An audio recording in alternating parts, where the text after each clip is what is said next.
ವಿಶ್ವಾತೀತಂ ಗಗನ ಸದೃಶ್ಯಂ ತತ್ವಮಸ್ಯಾದಿ ಲಕ್ಷಣಂ ಓಮೇಕಂ ನಿತ್ಯಮಿಮಲಮಚಲಂ ಸರ್ವದೇ ಸಾಕ್ಷಿಭೂತಂ ಭಾವಾತೀತಂ ತ್ರಿಗುಣರಹಿತಂ ಸದ್ಗುರು ತಂ ನಮಾಮಿ.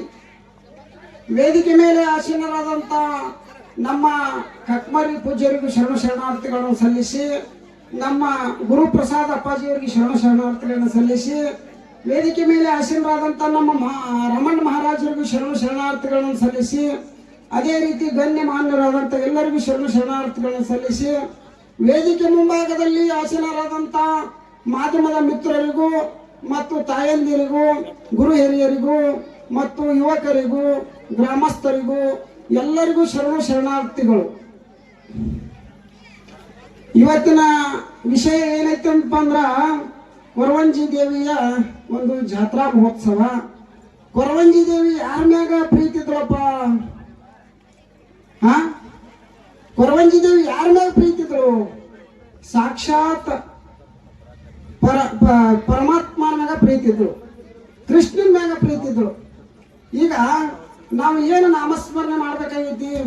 ಇಲ್ಲಿ ಎಲ್ಲರೂ ಬರೇ ದಣಿಗೆ ಅದು ಇದು ಮಾಡ್ಕೋತ ಕೂತ್ರ ನಿಮಗೆ ತಿಳಿದಿಲ್ಲ ಇದು.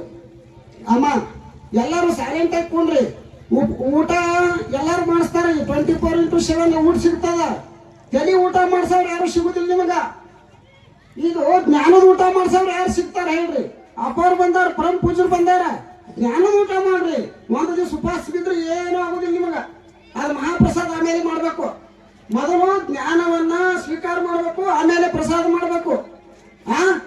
ಪ್ರಸಾದ ಸಿಗ್ತದೆ ಯಾವತ್ತು? 3 ಹೊತ್ತು ಪ್ರಸಾದ ದಿವಸ ಮಾಳೆ ಮಾಡ್ತೀರಿ ಮನಿ ಒಳಗ, ಹೌದಿಲ್ರಿ? ಈ ಜ್ಞಾನದ ಪ್ರಸಾದ ಯಾರು ಮಾಡಿಸ್ತಾರ? ನಿಮ್ ತಲೆ ಊಟ ಯಾರು ಮಾಡಿಸ್ತಾರ? ಅದಕ್ಕಾಗಿ ಇನ್ಕತನ ಹೇಳಿದ್ರು ನಮ್ಮ ರಾಮಣ್ಣ ಮಾರಾದ್ರು, ಇವರು ಪರಶುರಾಮ ಮಾರಾದ್ರು ಹೇಳಿದ್ರು, ಜ್ಞಾನ ಮೂಲಂ ಗುರುರ್ ಮೂರ್ತೆ, ಪೂಜಾ ಮೂಲಂ ಗುರುರ್ ಪಾದಂ, ಮಂತ್ರ ಮೂಲಂ ಗುರುರ್ ವಾಕ್ಯಂ, ಮುಕ್ತಿ ಮೂಲಂ ಗುರುರ್ ಕೃಪಾ ಅಂತ ಹೇಳಿದ್ರು. ನಾವು ಏನು ಮಾಡ್ಬೇಕಾಗಿತ್ತಪ್ಪ ಅಂದ್ರೆ ಇದ್ರ ಅರ್ಥ ಜ್ಞಾನ ಮೂಲಂ ಗುರುರ್ ಮೂರ್ತಿ ಅಂದ್ರೆ ಜ್ಞಾನಕ್ಕೆ ಕೂತಾಗ ನಮಗ ಬೇರೆ ಬೇರೆ ಬೇರೆ ಫೋಟೋಗಳು ಬರಬಾರ್ದು ಕಣ್ಣು ಮುಂದ. ದೃಷ್ಟಿ ನಮ್ದು ಕಣ್ಣು ಮುಚ್ಚಿ ಕೂತೀವಿ ಅಂದ್ರೆ ಹೆಂಡತಿ, ಮಕ್ಕಳು, ಆಸ್ತಿ, ಅಂತಸ್ತು, ಹೇಮ, ಭೂಮಿ ಯಾವ ಬರಬಾರ್ದು. ಅಲ್ಲಿ ಏನು ಬರ್ಬೇಕಪ್ಪ ಅಂದ್ರೆ ಜ್ಞಾನ ಮೂಲಂ ಗುರುರ್ ಮೂರ್ತಿ ಅಂತ ಹೇಳಿದ್ದಾರೆ ಅವರು. ಆ ಸಾಕ್ಷಾತ್ ಪರಮಾತ್ಮನ ಫೋಟೋ ಬರ್ಬೇಕು, ಇಲ್ಲಾಂದ್ರೆ ಗುರುವಿನ ಫೋಟೋನ ಬರ್ಬೇಕು, ಹೌದಲ್ರಿ ಅಪ್ಪ? ಅದಕ್ಕ ಜ್ಞಾನ ಮಾಡುವಾಗ ಏನು ಬರ್ಬೇಕಪ್ಪ? ಆಶಾದ ಬೆನ್ ಹತ್ತಬಾರ್ದು, ಸಾಕ್ಷಾತ್ ಪರಮಾತ್ಮನ ಬೆನ್ ಹತ್ಬೇಕು, ಇಲ್ಲ ಗುರುವಿನ ಬೆನ್ ಹತ್ಬೇಕು. ಜ್ಞಾನ ಕೂತಾಗ ಗುರುವಿನ ಮೂರ್ತಿ ಬರಬೇಕು. ಅದಕ್ಕ ಪೂಜಾ ಮೂಲಂ ಗುರುರ್ ಪಾದ ಅಂತ ಹೇಳಿದ್ರು. ಪೂಜೆ ಮಾಡುವಾಗ ಗುರುವಿನ ಮುಖ ಬೇಡ ನಮಗ, ಗುರುವಿನ ಪಾದ ಪೂಜೆ ಮಾಡ್ಬೇಕಂತ ಹೇಳ್ತಾರ. ಅದಕ್ಕ ಮುಂದೆ ಏನ್ ಹೇಳಿದ್ರು? ಮುಕ್ತಿ ಮೂಲಂ ಗುರು, ಮಂತ್ರ ಮೂಲಂ ಗುರುರ್ ವಾಕ್ಯ ಅಂತ ಹೇಳಿದ್ರು. ನಾವು ನೀವು ಕೂಡಿ ಎಲ್ಲರೂ ಏನ್ ಮಾಡ್ಬೇಕಪ್ಪ ಅಂದ್ರೆ ಸುಮ್ನೆ ಆ ಮಂತ್ರ ಈ ಮಂತ್ರ ಹೇಳ್ಕೊತ ಕೂತ್ರೆ ನಿಮಗದು ನಿಯಂತ್ರಣಗೊಳ್ಳುವುದಿಲ್ಲ. ಅದಕ್ಕೆ ಗುರುವಿನ ಮುಖಾಂತರ ನೀವು ಏನ್ ಮಾಡ್ಬೇಕಪ್ಪ ಅಂದ್ರ ಒಂದು ಉಪದೇಶ ತಗೋಬೇಕು. ಉಪದೇಶ ತಗೊಂಡು ಧ್ಯಾನ ಕೂತ ಮಂತ್ರವನ್ನ ಪಠನ ಮಾಡಿದಾಗ ಅದು ನಿಯಂತ್ರಣದೊಳಗೆ ಬರ್ತದ, ನಿಮ್ಮ ಹತ್ರ ಒಂದು ಶಕ್ತಿ ತುಂಬತದ. ಅದಕ್ಕೆ ಏನ್ ಹೇಳಿದ್ರು? ಮಂತ್ರ ಮೂಲಂ ಗುರುರ್ ವಾಕ್ಯಂ, ಗುರುವಿನಿಂದ ತಗೊಂಡಂತ ಮಂತ್ರಕ್ಕಷ್ಟೇ ಶಕ್ತಿ ಅದ. ಶಿಕ್ಷಕಂಗ ನೀವು ಮನೆಯೊಳಗೆ ಕೂತು ಯಾವ್ದಾರ ಒಂದು ಪುಸ್ತಕ ತಗೊಂಡು ಅದ್ರೊಳಗಿನ ಮಂತ್ರ ತಗೊಂಡು ಓದಿದ್ರೆ ಶಕ್ತಿ ಬರೋದಿಲ್ಲ ಅಂತ ಹೇಳ್ತಾರೆ. ಮುಕ್ತಿ ಮೂಲಂ ಗುರುರ್ ಕೃಪಾ, ಲಾಸ್ಟಕ್ಕ ಗುರುವಿನ ಕೃಪಾ ಆತಂದ್ರ ನಿಮಗೆ ಮುಕ್ತಿ ಮಂದಿರ ಸಿಗ್ತದ.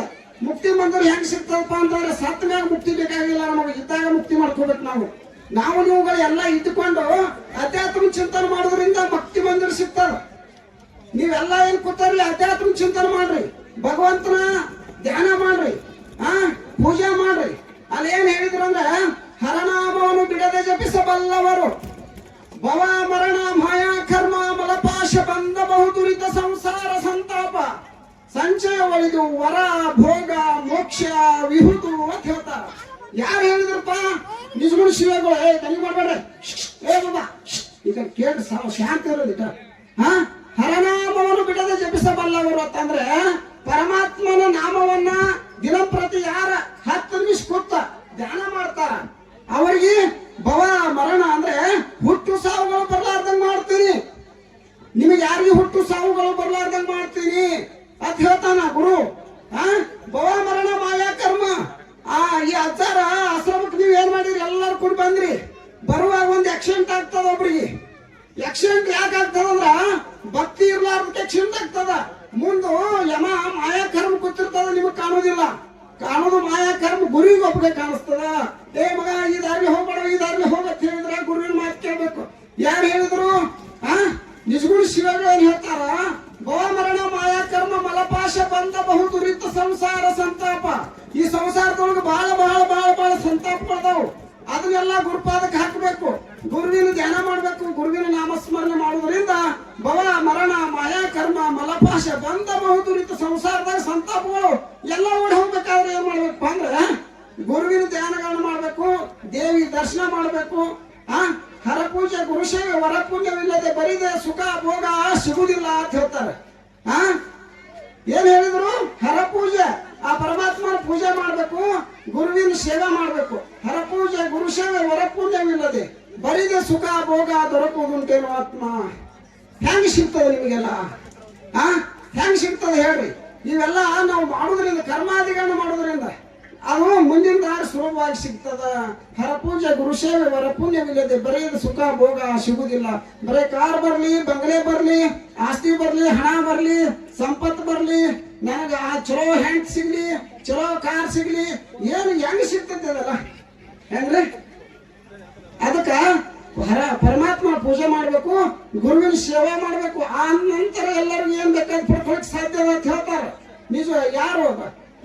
ಪುರಂದರದಾಸರು ಇನ್ನೊಂದು ಹೇಳ್ತಾರ, ಹಣವಿದ್ದಾಗಲೇ ಭಕ್ತಿ, ನೆನಹು ಇದ್ದಾಗಲೇ ಸೇವೆ, ಗುಣವು ಇದ್ದಾಗಲೇ ಮಾಡಿ ಮುಕ್ತಿ ಪಡೆಯಾತ್ಮ ಅಂತ ಹೇಳ್ತಾರ. ನೋಡ್ರಿ, ಹಣ ಇದ್ದಾಗ ಎಲ್ಲಾರು ಭಕ್ತಿ ಮಾಡ್ತಾರ. ಹಣ ಇದ್ದಾಗ ಸಾವುಕಾರ ಅವರು ಇವರು ಅವ್ರಿಗೆ ಕುಂಡ್ರು ಬಿಡಂಗಿಲ್ಲ. ಹಣ ಯಾವಾಗ ಬಂದು ನಮ್ಮ ಜೀವ ತಗೋತೈತಿ ಅಂತ ಹೇಳಿ ಭಕ್ತಿ ಮಾಡ್ತಾರ ಭಗವಂತಂದು, ಗುರುವಿನ ಭಕ್ತಿ ಮಾಡ್ತಾರ. ಆದ್ರೆ ಬಡವ್ರು ಏನ್ ಮಾಡ್ಬೇಕು? ಹಂಗ್ರೇ ಬಡವ್ರು ಏನ್ ಮಾಡ್ಬೇಕು? ಬಡವರು ಭಕ್ತಿನ ಮಾಡ್ಬೇಕು. ಸಂಪತ್ತು ಬರ್ಬೇಕಾದ್ರೆ ಬಡವರು ಭಕ್ತಿನ ಮಾಡ್ಬೇಕು. ಹಣವಿದ್ದಾಗಲೇ ಭಕ್ತಿ, ಗುಣವು ನೆನಹು ಇದ್ದಾಗಲೇ ಸೇವೆ, ಗುಣವು ಇದ್ದಾಗಲೇ ಮುಕ್ತಿ ಪಡೆಯ ಆತ್ಮ. ಇವು ಮೂರು ಇದ್ದಾಗ ಇವೆಲ್ಲ ಮಾಡ್ಕೊಂಡು ನಾವು ಮುಕ್ತಿ ಕಾಣಬೇಕು ಅಂತ ಹೇಳ್ತಾರೆ. ನೋಡ್ರಿ,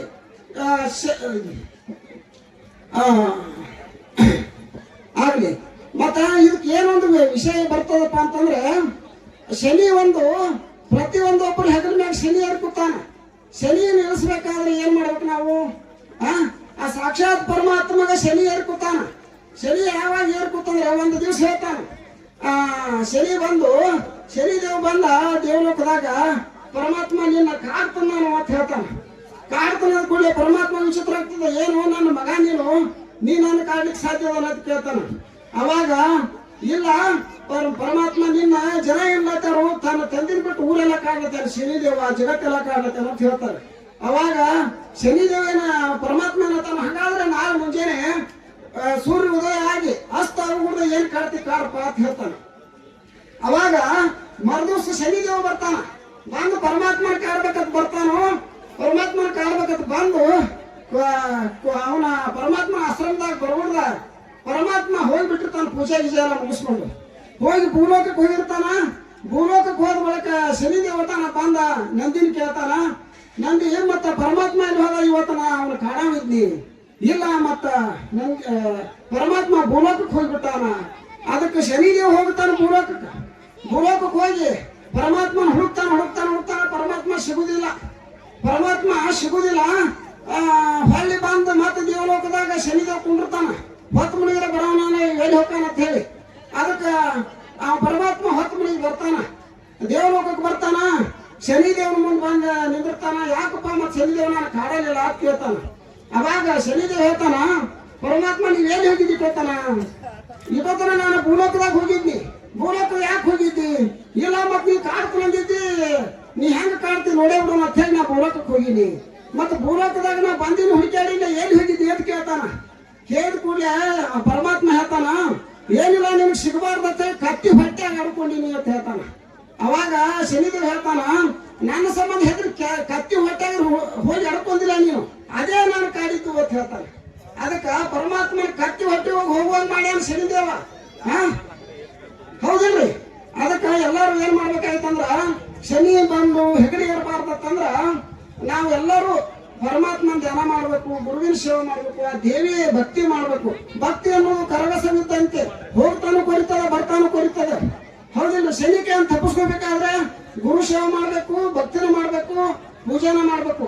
ಇದರಿಂದ ಮಾತ್ರ ನಿಮಗೆಲ್ಲ ಒಳ್ಳೇದಾಗ್ತದೆ ಅಂತ ಹೇಳಿ ಈ ಕೈ ಒಂದು ಮಾತು ಹೇಳಿದ್ರು ಅಪ್ಪಗಳು. ದಾರು ಯಾರೋ ಒಬ್ರು ದಾರು ಬಿಡ್ತಾರ ಅಂತ ಹೇಳಿ ಬಿಟ್ರಂತ ಹೇಳಿ, ಒಬ್ರೆಲ್ಲ ಒಂದು 100 ಮಂದಿ ಬಿಟ್ರಂತ ಹೇಳಿದ್ರು. ದಾರು ತಮ್ಮ ಮನಸ್ಸಿಗೆ ತಾವು ತಿಳ್ಕೊಂಡು ದಾರು ಬಿಡುದು. ಯಾಕೆ ಬಿಡ್ಬೇಕಪ್ಪ ಅಂತಂದ್ರೆ ಇದು ನರಜನ್ಮದಾಗ ಬಂದೀವಿ ಎಲ್ಲಾರು ಕೂಡಿ. ಬರೇ ದಾರು ಕುಡಿಯೋದ್ರಿಂದ ಕೆಟ್ಟ ಗುಣಗಳು ಬರ್ತಾವ, ತಮೋ ಗುಣ ರಜಗುಣ ಬರ್ತದ. ದಾರು ಕುಡಿದ್ರೆ ಅದು ಮಾಂಸಾಹಾರಿ ಬೀಳ್ತದ, ಮಾಂಸಾಹಾರಿ ತಿಂದ್ರೆ ಕೆಟ್ಟ ಕ್ರೂರ ಮೃಗಗಳ ಗುಣ ಬರ್ತದ. ಅದಕ್ಕೆ ನಾವೆಲ್ಲರೂ ಏನ್ ಮಾಡ್ಬೇಕಂದ್ರೆ ಭಕ್ತಿ ಮಾಡುವಾಗ ಸಾತ್ವಿಕ ಆಹಾರಗಳನ್ನ ಹೆಚ್ಚು ಸೇವನೆ ಮಾಡ್ಬೇಕು. ಸಾತ್ವಿಕ ಆಹಾರ ತಿಂದ್ರೆ ಮಾತ್ರ ನಿಮಗ ಸಾತ್ವಿಕ ಗುಣ ಬರ್ತದ, ಭಕ್ತಿ ಬೆಳೆಸ್ಲಾಕ್ ಬರ್ತದ. ಹೌದಿಲ್ಲ? ಈಗ ದಾರು ಕುಡ್ದೀವಪ್ಪ, ಸೆರೆ ಕುಡಿದು ನಾವೇನ್ ಮಾಡ್ತೀವಿ, ಸೈಕಲ್ ಮೋಟರ್ ಹೊಂಟಿವಿ, ಹೋಗಿ ಇಲ್ಲಿ ಮುಂದೆ ಬೀಳ್ತೀವಿ.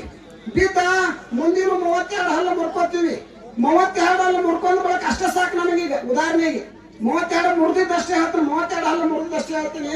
32 ಹಲ್ಲು ಮುರಿದ್ರೆ ದವಾಖಾನಿಗೆ ಹೋದ್ ಹಾಕ್ತಾರ ನಿಮಗೆ. ಮತ್ತೊಂದು ಕಡೆ ಏನಾಗಿರಂಗಿಲ್ಲ, 32 ಹಲ್ಲು ಅಷ್ಟೇ ಮುರಿದಾವ್. 31 ಹಲ್ಲಿನ ಕಿಮ್ಮತ್ ಏನದ? ಡೂಪ್ಲಿಕೇಟ್ ಹಾಕೊಂಡ್ರೆ 50,000 ಐತಿ, ಒರಿಜಿನಲ್ ಹಾಕೊಂಡ್ರೆ 1 ಲಕ್ಷ ಅದ. ಹೌದಾ? ನಿಮಗ 32 ಹಲ್ಲಿಂದ 32 ಲಕ್ಷ ರೂಪಾಯಿ ಆಯ್ತು. ನಮಗ್ ದೇವ್ರನ್ ಕೊಟ್ಟಾನ, ಮಗನ ನಿಮ್ ಬಾಯಾಗ 32 ಲಕ್ಷ ರೂಪಾಯಿ ಕೊಟ್ಟಾನ. ಹೌದಿಲ್ಲ? ಮಗನ ನಿಮ್ ಬಾಯಾಗ 32 ಲಕ್ಷ ರೂಪಾಯಿ ಮೊದಲು ಕೊಟ್ಟು ಕಳ್ಸಿನಿ, ಅದ್ರನ್ನ ಚಂದಂಗ್ ಇಟ್ಕೋ, ಆಮೇಲೆ ನೋಡೋಣ ಅಂತ ಹೇಳ್ತಾನ ದೇವ್ರು. ಅದಕ್ಕ ಮೊದಲು ಹಲ್ಲು ಗಟ್ಟಿಬೇಕಾದ್ರೆ ದಾರು ಕುಡಿದು ಬಿಡ್ಬೇಕು, ತನ್ನ ಮನಸ್ಸಿಗೆ ತಾನೇ ತಿಳಿದು ಬಿಡ್ಬೇಕು. ದಾರು ಏನಪ್ಪಾ, 10 ರೂಪಾಯಿ 100 ರೂಪಾಯಿ ತಿಳ್ಕೊಳ್ಳೋಣ. ಇಡೀ 1 ಕೋಟಿ ಕೊಟ್ರೆ ಈ ಶರೀರ ಸಿಗುದಿಲ್ಲ, ಹಲ್ಲು ಸಿಗುದಿಲ್ಲ, ಕಣ್ಣು ಸಿಗುದಿಲ್ಲ. ಕಣ್ಣು ಹೋಯ್ತಂದ್ರೆ, ತಲೆ ಹೊಡಿತಂದ್ರೆ ಕಿಡ್ನಿಗೆ ಎಫೆಕ್ಟ್ ಆಗ್ತದ. ಗಂಡಸ್ತಾನ ಹೋಗ್ತದ ಗಂಡು ಮಕ್ಕಳಿಗೆ. ಮಕ್ಕಳಾಗೋಲ್ರಿ ಅಪ್ಪವ್ರ, ಮಕ್ಕಳಾಗೋಳಕ್ ಬರ್ತಾರೆ ಬುದ್ಧಿ ನಮ್ಮ ಹತ್ರ. ಮಕ್ಳು ಹೆಂಗಾಗ್ತಾವ ಹೇಳ್ರಿ? ದಾರು ಕುಡಿದ್ರಿಂದ ಇಂದ್ರಿಯ ಒಳಗ ಜೀವಾಣುಗಳು ಇರ್ತಾವ. ಪ್ರತಿ ಒಂದು ಗಂಡು ಮಕ್ಕಳಿಗೆ ಇಂದ್ರಿಯ ಒಳಗ ಜೀವಾಣುಗಳು ಇರ್ತಾವ. ಆ ಜೀವಾಣುಗಳು ಸತ್ ಹೋಗ್ತಾವ, ಮಕ್ಕಳಾಗೋದಿಲ್ಲ. ಅಪ್ಪವ್ರ ಸಂತಾನ ಇಲ್ರಿ, 12 ವರ್ಷ ಆಯ್ತು. ಸಂತಾನ ಅಪ್ಪವ್ರ ಹೆಂಗ್ ಕೊಡ್ಬೇಕು? ನಿಮ್ಮ ಶರೀರ ನೀವು ಸುತ್ತಿಟ್ಕೊಂಡ್ರೆ ಸಂತಾನ ತಾನೇ ಆಗ್ತದ. ಹೌದಾ? ಇಂದ್ರಿಯ ಒಳಗೆ ಜೀವಾಣುಗಳು ಸತ್ ಹೋದ್ಮೇಲೆ ಕಲ್ಯಾಣ ಉಳಿತು.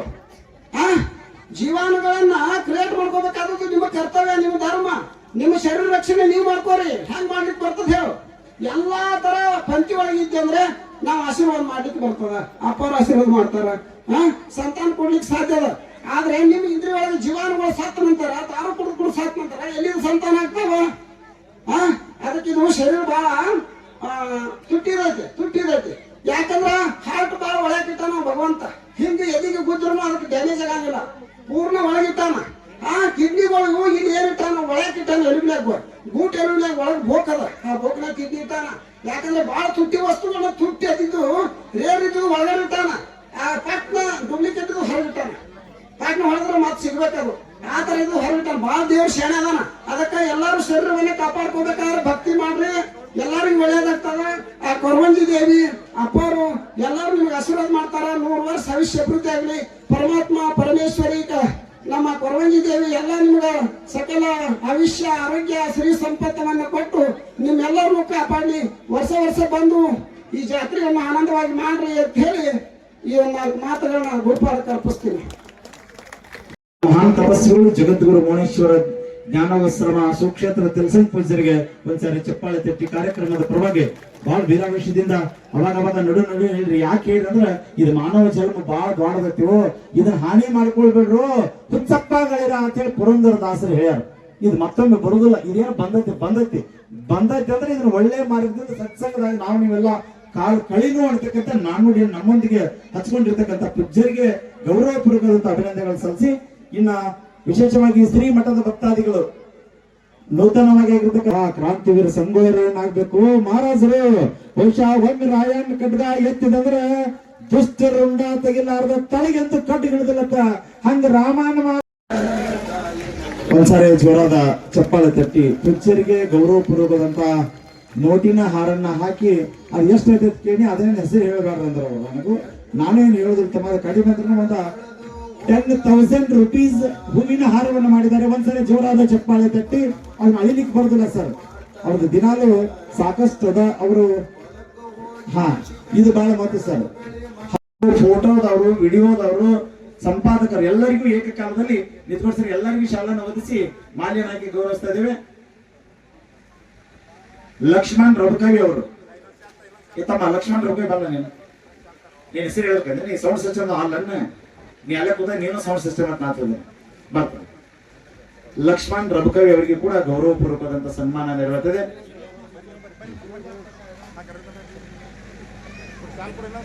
ತಮ್ಮ ಇನ್ನೊಂದು ಶಾಲ್ ಕೊಡು, ಮಾಲೀಕರು ಇನ್ನೊಂದು. ಯಾಕಂದ್ರೆ ಇದೆಲ್ಲ ಪ್ರಚಾರ ಸಮಿತಿ ಇತ್ತಿದ. ಯಾಕಂದ್ರೆ ಇವತ್ತಿನ ಜಾತ್ರೆ ನ್ಯೂಸ್ ಅನ್ನ ನಾಡಿನ ತುಂಬೆಲ್ಲ ಬಿತ್ತರಿಸ್ತಕ್ಕಂತ ಯೂಟ್ಯೂಬ್ ದವರು, ಪತ್ರಿಕಾ ಮಿತ್ರರು ಎಲ್ಲರೂ ಸೇರಿದ್ದಾರೆ. ಅದಕ್ಕೆ ಅವ್ರೆಲ್ಲರಿಗೂ ಕೂಡ ಗೌರವಪೂರ್ವಕ ಸನ್ಮಾನ. ತಮ್ಮ ಫೋಟೋ ಕರೆಕ್ಟ್ ಹೊಡಿಪ ಅಂತ ಅವ್ರಿಗೆ ಫೋಟೋ ತಗೊಳಕ್ ಆಗುದಿಲ್ಲ. ಫೋಟೋಗ್ರಾಫರ್ ಇದ್ರು, ಅವ್ರ ಫೋಟೋನು ಇರುದಿಲ್ಲ ಒಮ್ಮೆ. ಆದ್ರೆ ಟೇಲರ್ ಅರಿಬಿ ಹೊಲಿಯ ಟೇಲರ್ ಅಂಗಡಿ ಒಂದು ಅರಿಬಿ ಯಾವತ್ತು ಹೊಡೆದಿರ್ತದೆ. ಯಾಕಂದ್ರೆ ಹೊಡ್ಕೊಳ್ಳೋ ಸೊಣ್ಣು ಇರಲ್ಲ, ಹಂಗಿರ್ತದೆ ಒಮ್ಮೆ.